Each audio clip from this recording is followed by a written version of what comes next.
ఆంధ్రప్రదేశ్లో అన్నా క్యాంటీన్కు డిమాండ్ పెరిగింది. అయితే ముఖ్యంగా ఇరాన్, ఇజ్రాయెల్, అమెరికా యుద్ధం కారణంగా అంతర్జాతీయంగా ఎల్పీజీ సమస్య, సరఫరా ఇబ్బంది ఎదురవుతున్నాయి. అయితే దీని ఫలితంగా వాణిజ్య గ్యాస్ సిలిండర్ల కొరత తలెత్తింది. దీంతో వ్యాపారాలు నడపలేక చిన్న చిన్న హోటల్స్ మూతపడే పరిస్థితి. అలాగే ఇంకొంతమంది హోటల్స్ నిర్వాహకులు టిఫిన్ రేట్లు కూడా పెంచేస్తున్నారు.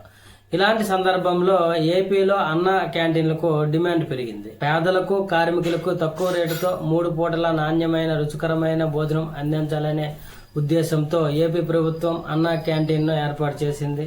అయితే 5 రూపాయలకే భోజనం అందిస్తున్న విషయం కూడా మనకు తెలుసు. దీంతో చాలా మంది అన్న క్యాంటీన్లలో భోజనం చేస్తున్నారు. తాజాగా హోటల్స్ మూతపడడంతో రేట్లు పెరుగుదల నేపథ్యంలో కూడా ఈ అన్న క్యాంటీన్కి వెళ్తున్న వారి సంఖ్య క్రమంగా పెరుగుతుంది. గతంలో ఒక అన్నా క్యాంటీన్ల ద్వారా 500 మందికి భోజనం అందించాలనుకుంటే ప్రస్తుతం ఆ సంఖ్య 650 నుంచి 700 వరకు నమోదవుతుంది. దీనికి తోడు అన్నా క్యాంటీన్లో వడ్డించే ఆహార పదార్థాలు కూడా త్వరగా అయిపోతున్నట్లు నిర్వాహకులు చెబుతున్నారు. అలాగే అన్నా క్యాంటీన్లో గతంలో మధ్యాహ్నం 3 గంటల వరకు ఆహారం అందుబాటులో ఉండేది. ప్రస్తుతం 2 గంటలకే ఖాళీ అవుతున్న పరిస్థితి. అలాగే మరోవైపు రాష్ట్రంలో ప్రస్తుతం 205 అన్నా క్యాంటీన్లు నడుస్తున్నట్లు మంత్రి నారాయణ ఈ మధ్య అసెంబ్లీ సమావేశంలో వెల్లడించారు.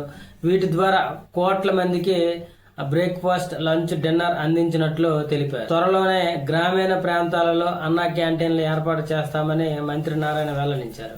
అలాగే 75 అన్నా క్యాంటీన్లను త్వరలోనే ప్రారంభించేందుకు అధికారులకు కసరత్తు చేస్తున్నారని, ఇవి కూడా ప్రజలకు అందుబాటులోకి వస్తే మరింత మంది పేదలకు 3 పూటల ఆహారం దొరుకుతుందని, ప్రతి అసెంబ్లీ నియోజకవర్గంతో పాటుగా మండల కేంద్రాలలోనూ అన్నా క్యాంటీన్ల ఏర్పాటుకు ఏపీ ప్రభుత్వం ప్రణాళిక రచిస్తుంది.